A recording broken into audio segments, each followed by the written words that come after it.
তোমাদের একটা কথা বলবো সত্যিকারের কথা হলো, মানে কি বলবো, সেই যে কার্তিক মাসটা শুরু হবে তখন থেকে শুরু করে ফাল্গুন মাস পর্যন্ত কপি কপি কপি, শুধু খালি ফুলকপি ফুলকপি। আরে ভাই, এত কপি কে খায়? হ্যাঁ, মাছ হলে মাছের সঙ্গেও একটা কপি, মাংস হলে মাংসর দিনেও কপি। বলবে কি বলবে জানো, শুধু মাংস দিয়ে আবার খাওয়া যায়?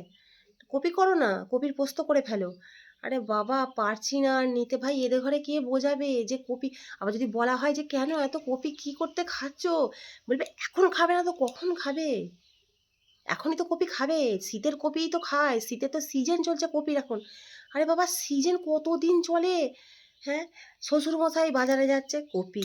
তোমাদের দাদা চা খেতে গিয়ে আনছে কপি, বলছে এ দেখো কত বড় বড় কপি, 10 টাকা করে কপি, বড় বড় কপি, সাদা ফিট।